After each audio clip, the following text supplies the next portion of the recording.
Very nice to see you all. My name is Jnanavaca, and as Suryanaga was saying in the first half, we're going to be continuing exploring. I'm going to be continuing exploring these 8 verses of mind training, and I'll just kind of recap a little bit to either remind you or tell you if you haven't been here for the first time, as it were, what these verses are about, and then we're going to particularly look at this 4th verse, which Suryanaga read out in the meditation, and see what happens. And in this class, in the preceding weeks and things, we had a shorter meditation, which then allowed for some questions and answers, sort of after the talk.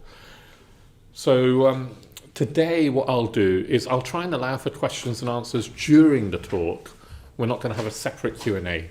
Afterwards, and so what you could be doing is, if I'm saying something, just if it brings a question to mind or something that isn't clear or that you disagree with or you want to explore further, then bear that in mind, and at some point I'll pause.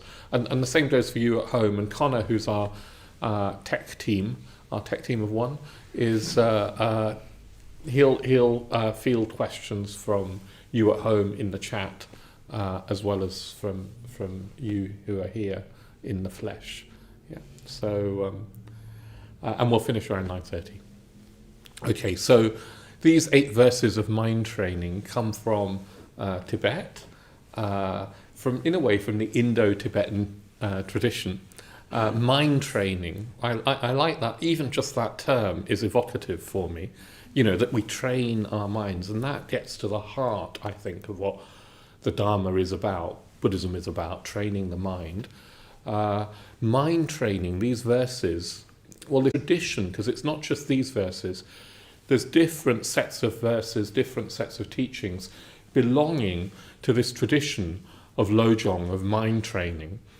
It's said to have been introduced into Tibet in the 10th century by a teacher called Atisha, who was an Indian who then went over to Tibet and revivified Buddhism in Tibet in the 10th century. Now, this particular set of 8 comes from a teacher called Langri Thangpa, who was a great grand disciple of Atisha. So maybe a couple of hundred years later, I'm not completely sure when Langri Thangpa was. So it's medieval Tibet that we're talking about. And the verses are meant to be like pithy maxims that you can memorize and recall when you need them. Yeah. So a bit like this tradition of maxims has been there in the Western tradition. I'm thinking of Marcus Aurelius's Meditations. They were, those meditations, Marcus Aurelius's, I suspect that they were meant to be practiced. They were spiritual practices. They're not abstract philosophy. They're things that you carry around, maxims that you carry around, so that in the moment you can call them to mind. That's why they're pithy and short, so that you can memorize them. And they're meant to be challenging, yeah? They're meant to be counter-intuitive. They're meant to be countering our normal, very usual tendency to want to protect me and my sense of self, and to achieve success and happiness for me and maybe the closest, nearest and dearest, but this sense of self that we cherish so instinctively. It's not a thought, it's an instinct. These maxims are trying to challenge that and undermine that, and they get more challenging as they start off fairly fairly lightly, like may I cherish all beings. May I always cherish all beings with the resolve to accomplish for them the highest good that is more precious than any wish-fulfilling jewel. I won't talk about that, because I did talk about it a few weeks ago, and you can look it up. But that isn't. I mean, it is challenging to do. I mean, who of us manages to actually do it? It's incredibly challenging to cherish all beings.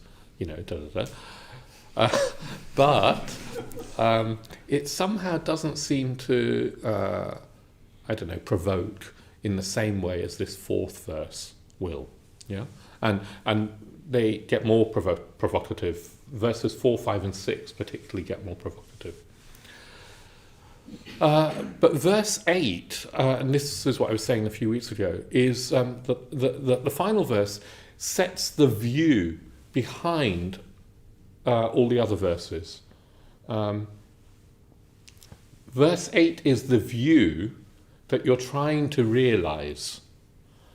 Verses 1 to 6 are the action that you're trying to take in your life in order to grow towards this view. And verse 7 is a meditation practice. So let me just read you verse 8, which is the view. May none of this, all of the above, ever be sullied by thoughts of the 8 worldly concerns. May I see all things as illusions, and without attachment gain freedom from bondage. So are you familiar with the 8 worldly concerns? They're sometimes called the worldly winds. Does anybody know? Who knows? Raise your hand, or just shout them out. So hand over there, Nick. Praise and blame, gain and loss. That's 4, that's good. Praise and blame, gain and loss. So praise and blame. So all of these 8, they come in 4 pairs. They're worldly winds that are said to blow us around. Us egotistical ones, unenlightened ones, are blown around by these worldly winds. So praise and blame, I'm blown around by. Are you blown around by? Praise and blame, yeah. Praise and blame. Loss and gain, did you say? Loss and gain, we're blown around by, yeah. Even, I don't know, little things that you kind of lose can be a big deal. Of course, losses come in bigger forms as well. And gain, well, it's obvious really. The other 4, can you remember? Anybody? Nick? Gain and loss of status. Yes, there's fame and infamy. So there's praise and blame, loss and gain, fame and infamy. So in a way it's loss of reputation, but also fame. Well, we chase fame, don't we? Or maybe we don't, but we like to be well thought of. And infamy, where, I don't know, somebody thinks badly of us, that's particularly hard to take, particularly if it's unjust. Yeah, when we're blamed unfairly and we lose our reputation, infamous. And one more, pleasure and pain. Kuslasara rescues us from this. We could have been here a long time. Pleasure and pain. So very instinctive responses we all have to pleasure and to pain. So with all of these 4 worldly winds, we chase after one side, the pleasant, the fame, the gain and the fame, and we try and avoid the others, and that's what samsara is, this worldly blowing around. But what I want to just touch on more than that is, may I see all things as illusions, and without attachment gain freedom from bondage. So the view here is shunyata. It's the view here is that this world of sense experience, mind experience that we all have, this phenomenal existence with when we've got bodies and senses and the world out there and people and every experience that comes through the senses and through our ordinary unenlightened mind, that world is seen through this perspective, through this lens, and it is a lens. It's not a metaphysics so much as a view. It's seen as illusory. It's seen as not ultimately real, compared to enlightenment, or the world that's opened up by enlightenment. And without attachment, gain freedom from bondage. So you're trying to say, look, there is a freedom that's possible.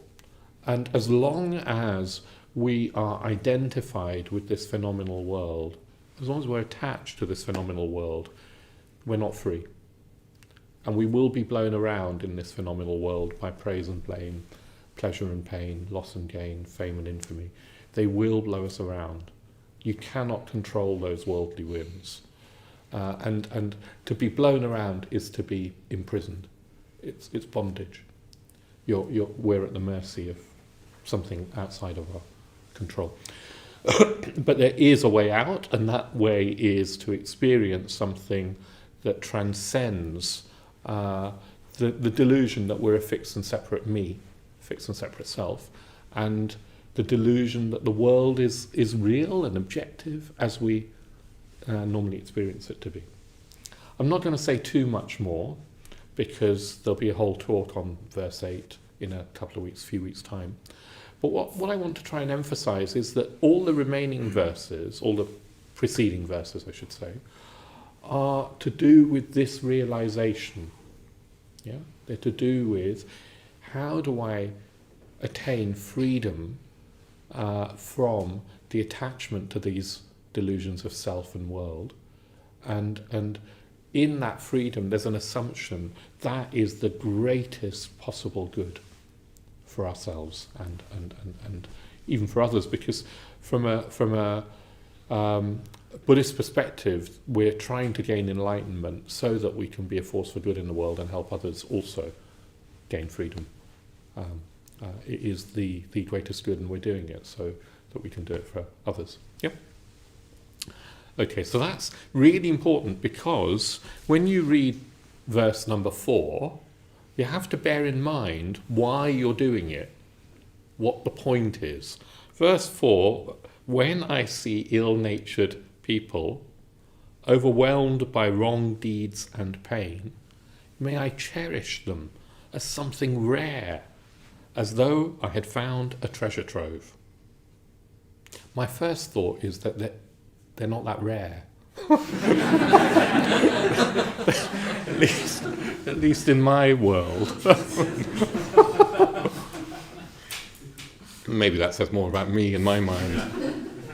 But they don't seem to be that rare, do they, out there? I was going to say out there, but also online. They're everywhere online. If you look online, the world seems to be populated completely by ill-natured people. Now, ill-natured people doesn't have to mean angry people. It can mean that, of course. But I think it is also trying to imply anybody that you find disagreeable, unpleasant, difficult to be around. Maybe they're insensitive in some way. They don't take you into account. They don't particularly give you what you want. They're difficult in some way in your eyes. And remember, it is in your eyes or my eyes, because why am I saying that? Because Surinada already emphasized that. But the point with this view of shunyata is that our experience all the time, moment to moment, is being created by our mind. We don't just have a completely sort of objective sense experience. We're always interpreting our world. Yeah, even to in a very obvious way, like I say candle, that's an interpretation of some sense experience. I'm seeing some colours and shapes, and then I say candle, that's an interpretation, isn't it? It's an interpretation that, I don't know, if you were an ant crawling up the candle, wouldn't have that interpretation. So even at that basic level we're interpreting, but when it comes to more complex psychological experiences, like finding someone irritating, goodness, that's an interpretation. We're living in our stories. Yeah, we create a world of interpretation through our views, our stories, our expectations, our ideas, even sort of political ideas, our likes and dislikes, probably a lot of our likes and dislikes, not all of them, but probably many of them are learned, aren't they? So I don't know, you had a painful encounter with, I don't know, a certain person at work, and then somebody else reminds you of that person, and you instantly dislike them. Does that make sense? That's a story, a complete mind-made story that we take to be real. So what Buddhism's saying is that we're always, all of us unenlightened ones, are living in an interpreted world. In a sense, there's nothing else that we can do. How else are we going to navigate this world of shapes and colours? Surely we do need to differentiate candle from bus, from cake. In order to survive, we need to interpret. So Buddhism is not necessarily saying the interpretation's necessarily always wrong to do. What goes wrong is when we forget that it is an interpretation. And when we're talking about candle, it doesn't matter so much that we forget. When we're talking about an ill-natured person, it starts to matter if we forget that it's our interpretation. Yeah. Part of our interpretation, well, I feel anyway, is it's not necessarily always completely inaccurate as well. I mean, I can think of... Do you know what I mean? We can all, hopefully... Can you think of somebody ill-natured? It's not completely inaccurate. But I tell you what, it will be partial. It will be partial. I bet they're not ill-natured 24/7 all the time with everybody. Yeah?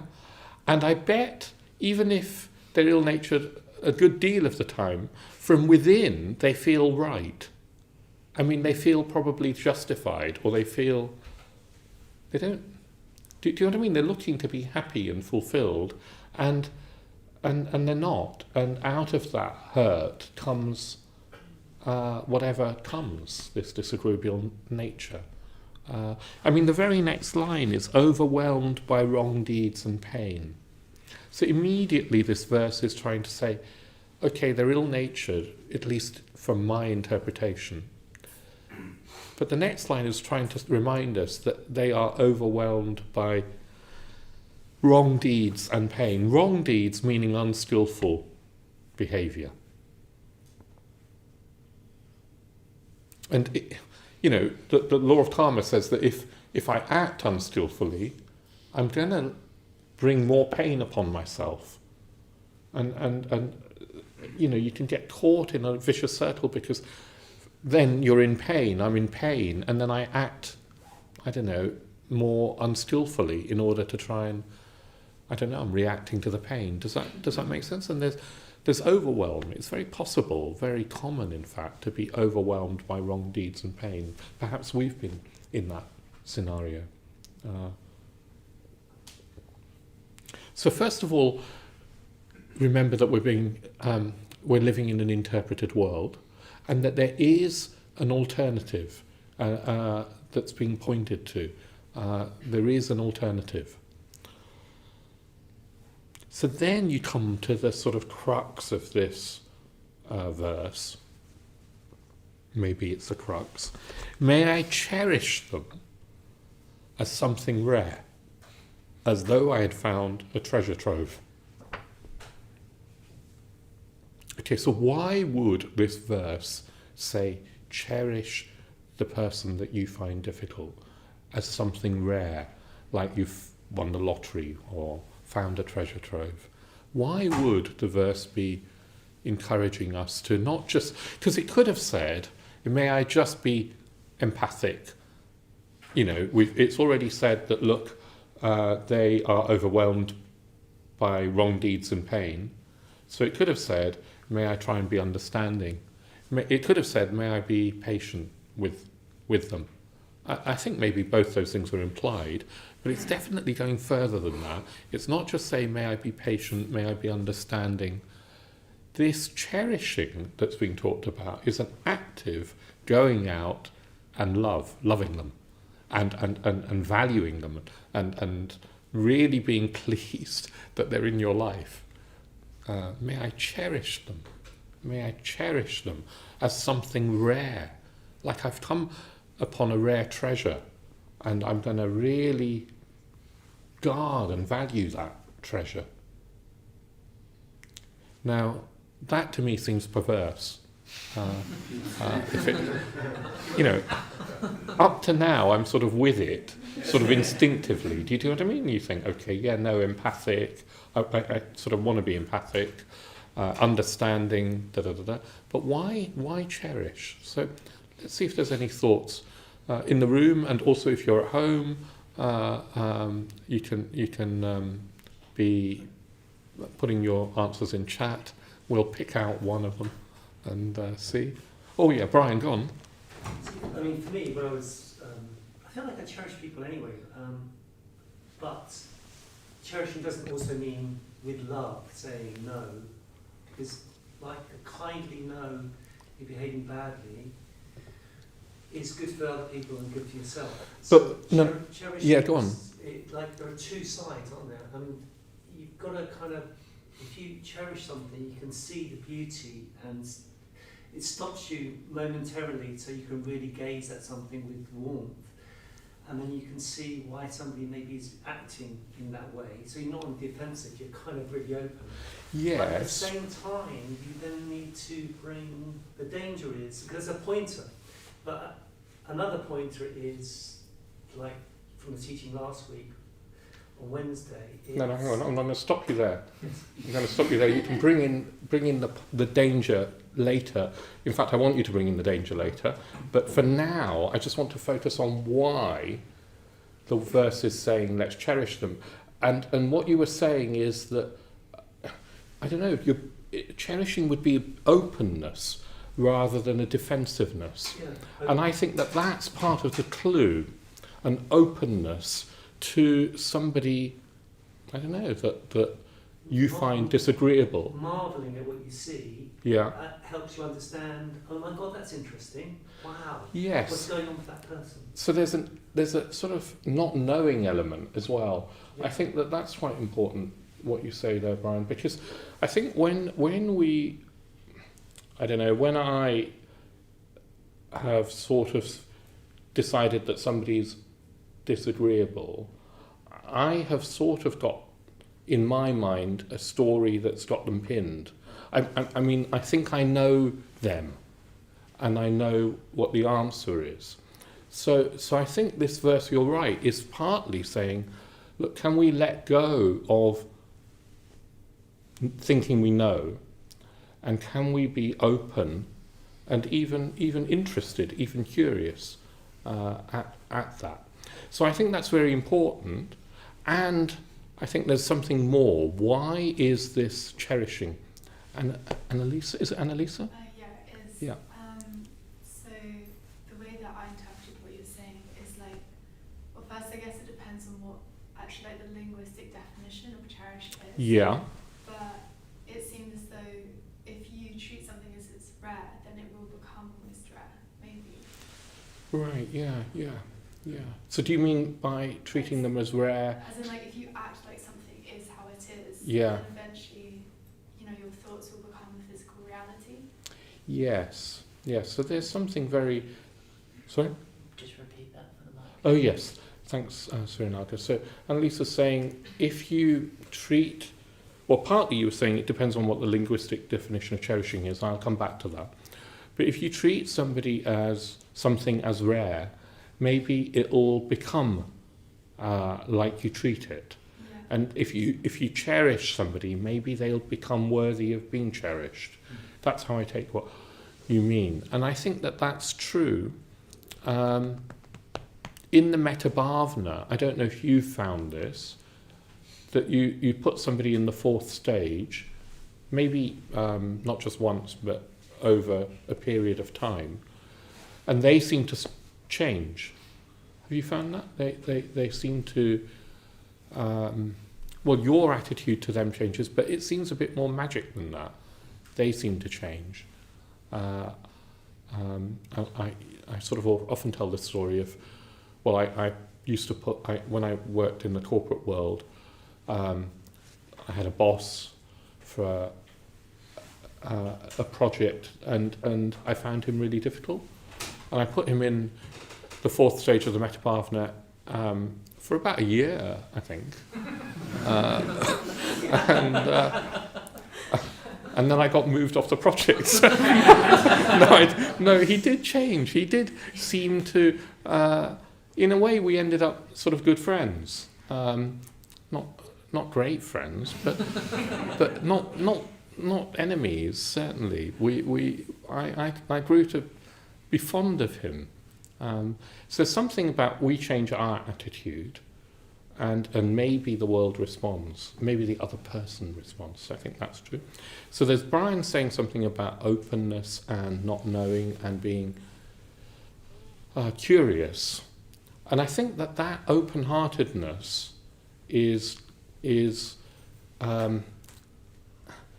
well, in a way, just to be sort of self-centered about it, it's good for us. Because when I'm in a state of ill will and anger, I'm the opposite of that. I've closed down, and that's painful. So that's partly what this verse is saying. So if we value our own good, we need to be open. Then what you're saying is that if we start to reframe how we view somebody, if we start to cherish somebody, in a way they will change. Our interpretation of them changes, and it's like our reality changes, they change. Connor, see if there's anybody. Is there somebody? Yeah. Got a question from Nina. Hello there, Nina. Nina from where? I'm not sure. From New York. Are you Nina from New York? You don't have to be from New York, but it'd be nice if you were. I'll just check if she's responded. If you are from elsewhere, I hope you're having a better summer than we are. So she's asking, how can we cherish a person who repeatedly brings us down? Yeah. Isn't it better to let go? Yeah. Well, okay, let's start to look at this, and this might come on to your point, Brian, that I cut you off from about danger. So this practice of trying to cherish somebody that, well, in Nina, your case, you say somebody that brings you down repeatedly. This practice is not, in a way, a beginner's practice. It's not a new. It's not for the faint-hearted, and it's not an easy practice. And in a way, it comes with health warnings. And don't worry if you can't sort of do it. Yeah. So I'm going to give you a fairly long answer, Nina, to the question, because it sort of comes on to what I wanted to sort of come on to next. One way of practicing in Buddhism is to do with developing more and more positive, metaphor and aware states of mind. It's to do with working on our mind to make ourselves, in a way, have a better relationship with the world and with ourselves, to just be on better terms with ourselves and those around us in the world. And when you meditate on a practice, when you do a practice like the Metabhavna, or in fact the mindfulness of breathing, those practices help us develop these states of awareness and positivity, of greater and greater self-awareness, of greater and greater sort of integration, and greater sort of lightness and warmth and open-heartedness towards the world. And that will, if you combine that with skillful action in your life, if you're trying to practice ethics in your day-to-day life, the combination of ethics and meditation, what it'll do is it will make your life feel like it's going more smoothly. That's not to say that everything will work out. Buddhism doesn't say that everything will work out, quite the opposite in a way. But what it does do is it says, look, we can respond to the ups and downs of life with more equanimity, with a bigger perspective, with a bigger heart, with more awareness. And if we do that, we don't feel so blown around, yeah, by those worldly winds. And it's as if life can do its thing with us. Sometimes it does its worst with us, of course. But the idea with this, with Dharma practice, is that we become more inwardly still and inwardly strong, you could say, inwardly secure. Sometimes the analogy that's used is a boat on a stormy sea. And if it's a small little boat, some sort of little raft or something, or rowing boat, it's going to be tossed around a heck of a lot on that stormy sea.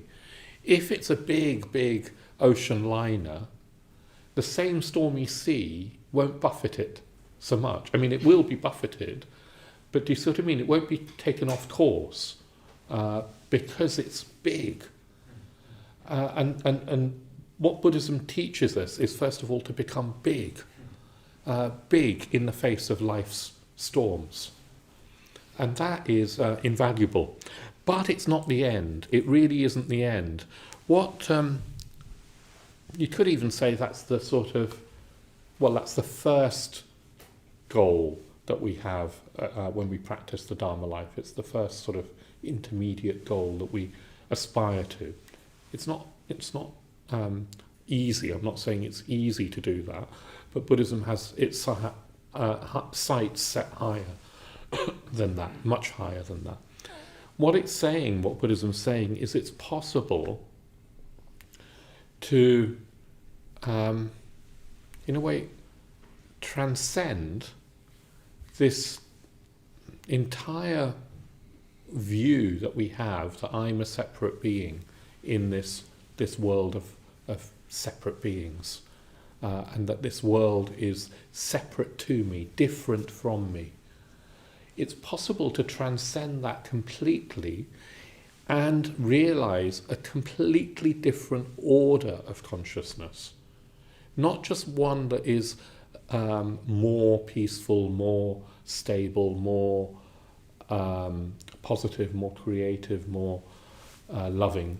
That's great, but there's a different dimension, a different order of consciousness that is as different to ordinary human consciousness as human consciousness might be to simple animal consciousness. If you take, I don't know, a very simple organism, what's a simple organism? A snail, a slug. Oh, right. Okay, we've gone into that whole world of slugs and snails. Let's take a slug. Human consciousness, shares something of the slugness. At least I do. A slug-like nature, especially in the mornings. But hopefully, it's not just a better slug consciousness, it's a different order of consciousness. A slug, no matter how great it becomes, is never going to be able to do differential calculus. I can see you saying you're never going to be able to do differential calculus either. But it's a different order of consciousness that human beings have, yeah? Enlightened consciousness is a different order of consciousness to ordinary human consciousness. And because it's a different order, it's hard to imagine. It's hard for us to even know that it's possible for us to realize. Because it feels, well, I don't know, it just feels like, how's that going to happen? What stops us from realizing this different order of consciousness is the delusion that I am different and separate, ultimately separate from the rest of the world, and that I exist in a fixed way, that there's an essential aspect to me, that Jnanavaca refers to. When I say Jnanavaca, that refers to a fixed entity somewhere in here or in there or somewhere that's completely unchanging and static, that was the same yesterday, that was the same 5 years ago, that was the same 10 years ago, that was still the same Jnanavaca, and that it's somehow Jnanavaca is separate from the rest of the world. Yeah, it's just not like that, is it? I've just had some ice cream. Why am I saying that?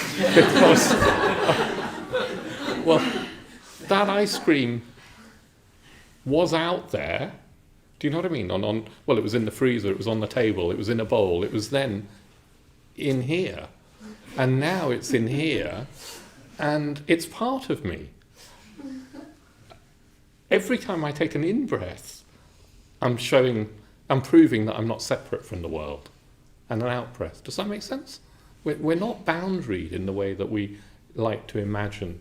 That we think we end with the surface of our skin, and that's it. It's not like that. And nor are we fixed. The me that was the me 5 years ago is definitely not the me that I am now. And probably that's the same for all of us. But the same could be said for the me 5 minutes ago. Yeah? And so forth. We live in a deluded way that instinctively feels ourselves to be separate and fixed. And that limits our consciousness.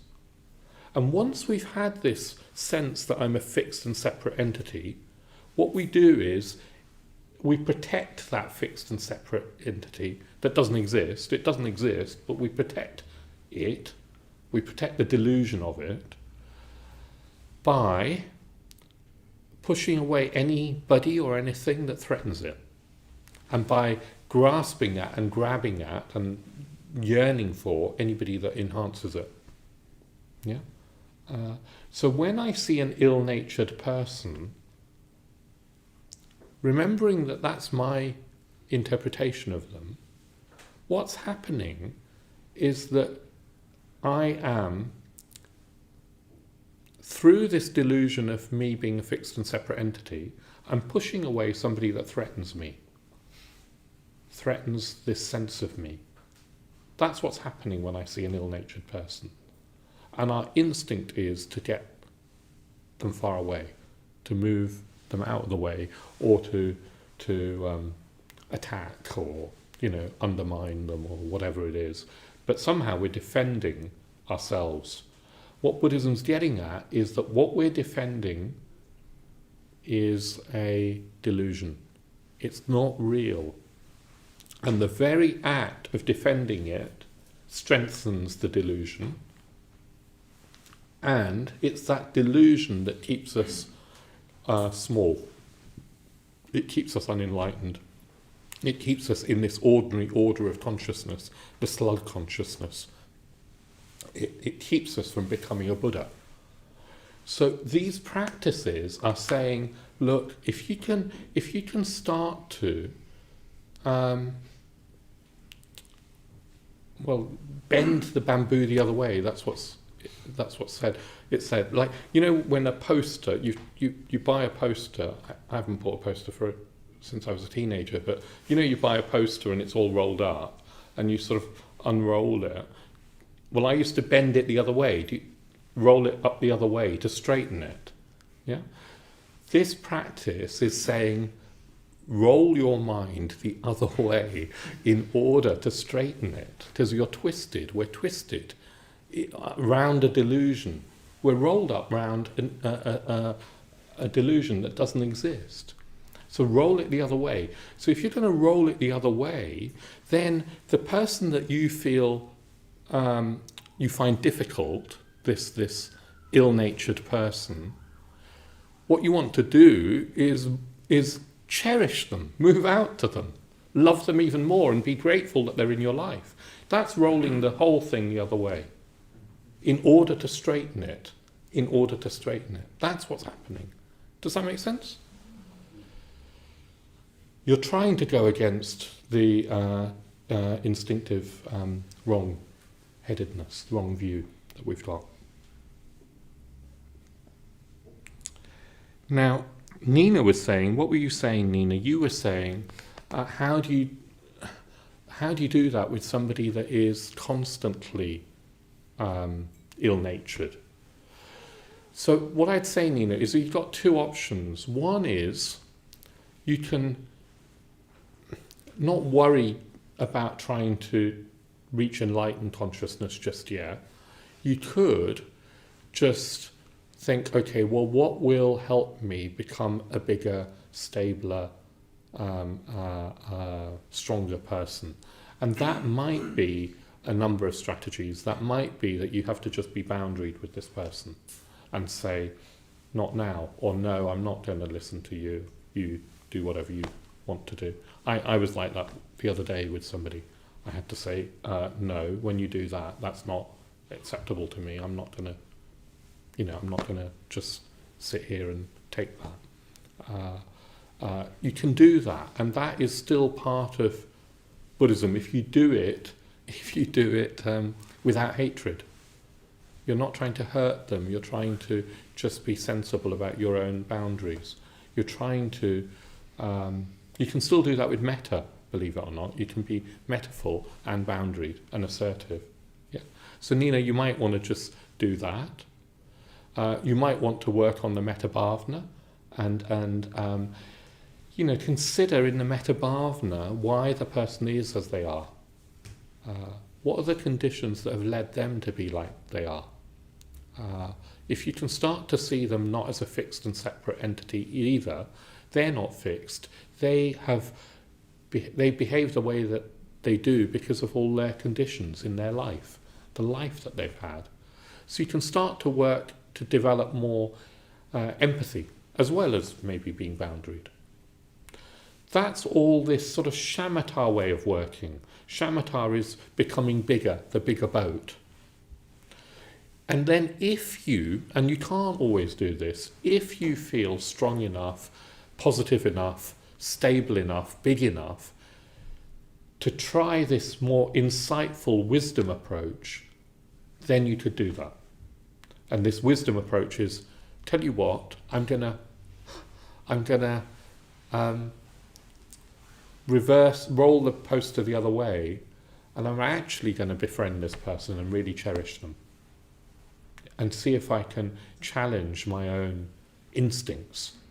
Do you sort of mean? But to do that, you've got to be really quite stable and strong and positive. And if you're not feeling up to that, that's fine. There are other strategies. This verse and these verses are strong medicine, and you can't always take strong medicine. You have to be ready for it. But nevertheless, it's good to know that they're there. Do you know what I mean? That they're possible, yeah, and that Buddhism is really challenging us. I mean, one of the things I think that this applies to most of us. I think when we start practicing, it certainly applied to me, is that we practice Buddhism because we want to have a better life. Let's see a show of hands. We want to have a better life. Okay. Is there anybody who didn't raise their hands? No, okay. So most of us want to practice because we want a better life. And Buddhism, if you start practicing ethics and wisdom and continue practicing ethics and wisdom, does make life, I don't know, more navigable or something, because you become bigger. But really that isn't the point. That's not why the Buddha, before he became the Buddha, that's not why Siddhartha Gautama set out to practice. He wanted this different order of consciousness, this different order of consciousness that transcends separateness, that transcends even the notion of death, that transcends this whole sense of life and death. And in a way, Siddhartha Gautama, when he started out on the path, he really wasn't concerned about wanting a better life. He had a good life before he left the palace and started out on the quest of enlightenment. He wasn't concerned about making life better. He wanted to discover the truth. So at some point in your Dharma career, see if you can start to include this more challenging motivation of enlightenment, of freedom, of liberation, of this different order of consciousness. Not just a better life, But enlightened life, that's what's being sort of laid before you if you want to accept the challenge. And these verses are assuming that you've accepted that challenge. Now, if you've accepted that challenge, say you did want this different order of consciousness, then what you'll do is every obstacle that came your way, like a difficult person, you'll think, great. This is an opportunity now to really see my egotism and this delusion. I accept the challenge, and I'm going to see if I can go beyond that delusion. Amazing, yeah? Amazing. So that's what these verses are getting at. Subhuti does something called reaction practice. Have you heard of reaction practice? It's so when you say you get angry with somebody or feel it angry with somebody, one way of working is that you can just do the mindfulness of breathing or the metta bhavana. That would be the sort of shamatha way. But if you want a wisdom way of working, you feel the anger. You don't act it out. You don't harm. You allow yourself to feel the anger in your body as a felt sensation, and you let go as much as you can of the story that says how justified you are and how wrong they are. You let go of the story as much as you can by staying embodied. Yeah. You say, great, this is an opportunity to work on my deluded sense of self. And then you somehow explore this experience of anger at an energic level. You go into it, and you can ask yourself, what am I defending? What am I trying to defend? Who is it that's angry, and why are they... Not why so much as what is it that is feeling threatened here? And if you explore that, not just in a head way, but through the body and through your energy, what can happen is that you realize that there's nothing there to defend. It's just another story that you're defending. And then what can happen is a very deep letting go can happen. A very deep letting go can happen. Excuse me. And the energy of the anger, which is after all just energy caught in a loop with a story attached, a story of I'm hurt, how dare they hurt me, etc. That story and that energy, that story dissolves, and the energy behind it is liberated. And it can turn into, it can turn into love, it can turn into exhilaration and bliss, it can turn into a sense of expansiveness, it can start to touch on this new order of consciousness. Anyway, that's another way of working. So Subhuti, who's the president of this centre, coined this term reaction practice, and he says that he does this practice, and when he meets a difficulty and finds that he's reacting inwardly, he starts off thinking, great, this is an opportunity. This is an opportunity to get to the root delusion. Because when life's going well for us, we're not that in touch with the delusion. We kind of just sail on the surface of life. We have our ice cream, and we're not. I don't know. The delusion doesn't surface because nothing's threatened. But when something doesn't go our way, then we are threatened. The delusion surfaces. We see our unenlightenment. And then there's the opportunity to work with that.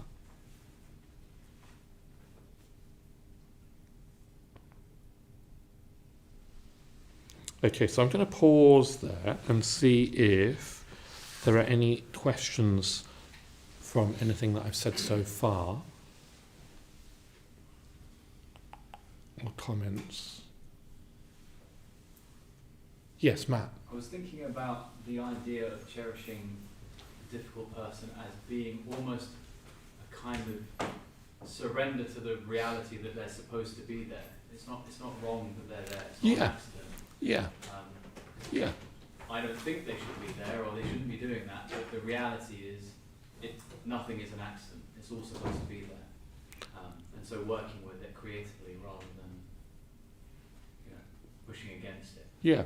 Yeah. So Matt's saying, just for those of you who might not have heard that at home, that perhaps you can work with the fact that they're a difficult person by reflecting on, well, you might not like them being there and the way they are, but the reality is that they are. They are there.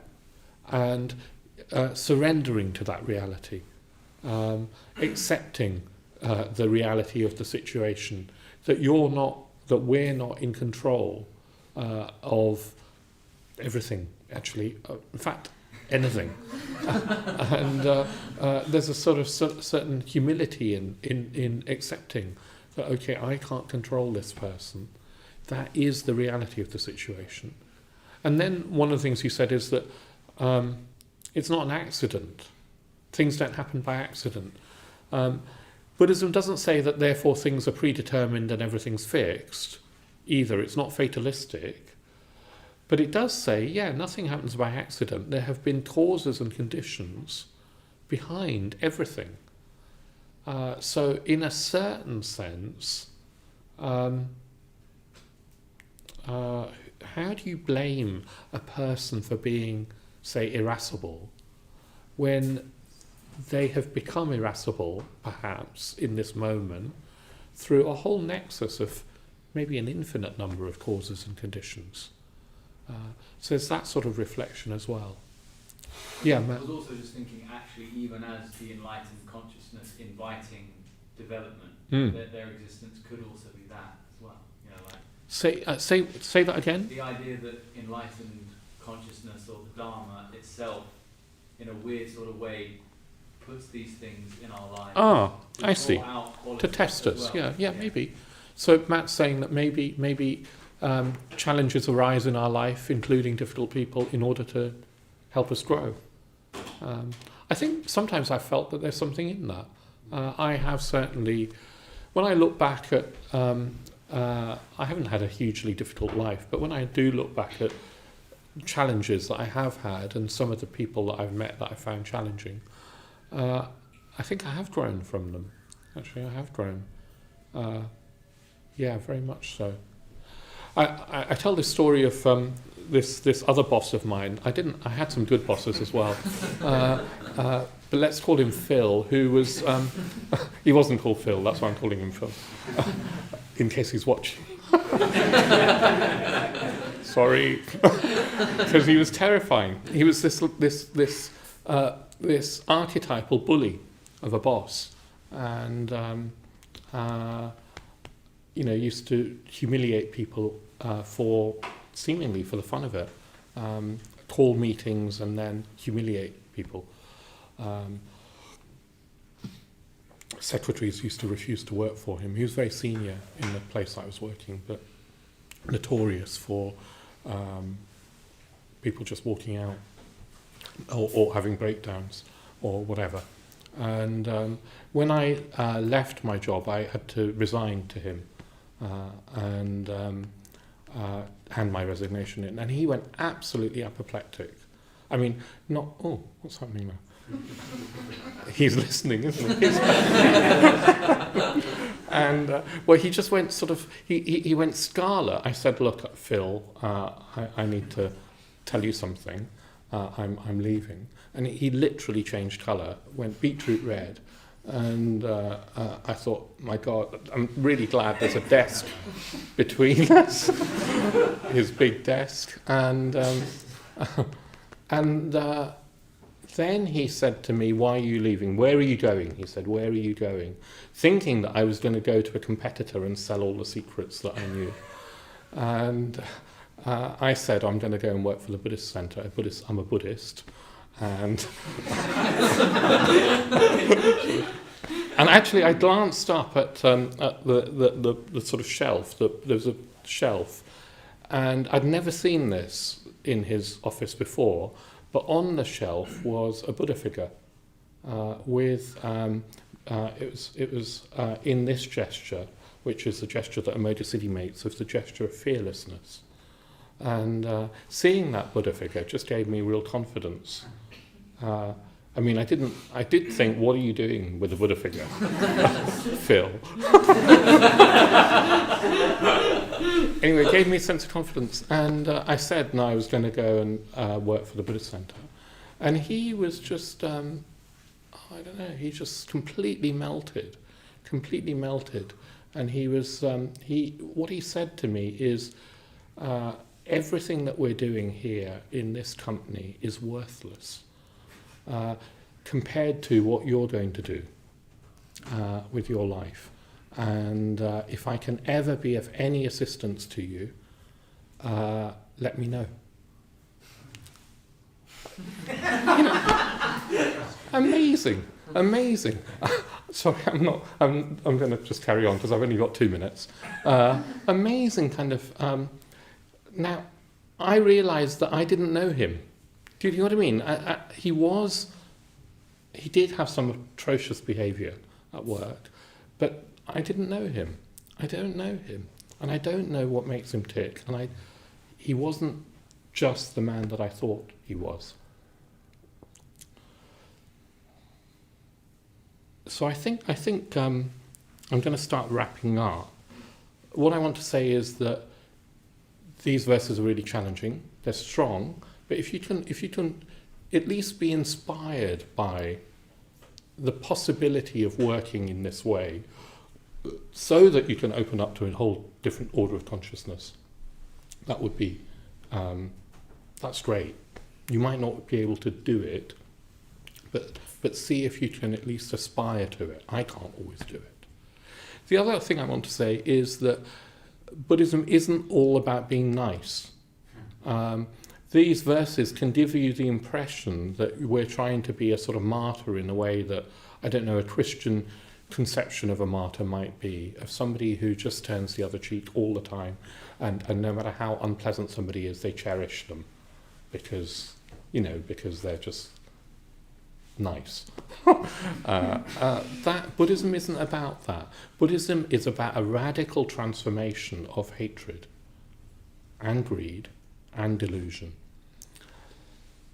I want to finish with just pointing out this figure that's on the shrine that has sort of come into my life recently. He's a figure that is monstrous. He's a figure that's completely... He's meant to be the most frightening figure that you've seen. He's huge, not just small on the shrine. He's called Vajrakilaya. He comes from the Tibetan tradition, from the Tibetan imagination, you could say. He has 3 wrathful heads, each with 3 eyes. He has 6 arms. He's in sexual union with a consort who is also ferocious. In each of his arms, he's holding implements that are powerful. 2 vajras in 2 of the arms. In another arm, a trident. In another arm, a flaming brand or a mass of flame. And in his 2 central arms, he's holding a dagger, a 3-pointed dagger, with which he pins down demons that are obstructions to the Dharma. He pins them down and transforms them. Pins them down. And the 3-pointed dagger is meant to symbolize that the demons that he's pinning down are greed, hatred, and delusion. And he's pinning them down ferociously. He's trampling on them. He's not nice. He, though, is a figure of compassion. He's a figure of compassion, just as the big Buddha Rupa above him is. Connor's going to zoom in. Have you zoomed in? Zoomed in, that's great. He's a figure of compassion, which to me means that I don't know what Buddhist compassion really means. If this wrathful, huge, monstrous figure is also a figure of the ideal of compassion, he's actually wisdom and compassion combined, then I really don't know what this new order of consciousness is. It's not what I think it is, and it's certainly not about being nice. It's radical, it's transformative, and it's dangerous. These verses are radical and transformative, and they're dangerous. If you try and cherish people that you find disagreeable as if they were rare treasures, if you do that, you will at times get burned. And being burned, in a sense, is what it's all about. Not in the sense that I want you to be hurt, but I want you, and the Buddha wants us, to burn away all our delusions, all our egocentricity, all our self-centeredness, all our greed, hatred and delusion, to pin it down and say, there it is, I'm going to transform it. I'm going to transform it into liberated energy. When you have that transformation of liberated energy, it won't be nice, it will be dangerous, but it will be ecstatic, and it will be in the service of compassion, of helping all beings. For me, this figure is the most exciting image that I can find of that ideal. And that's what these verses, I think, are pointing to. So I'll leave it there. Thanks so much.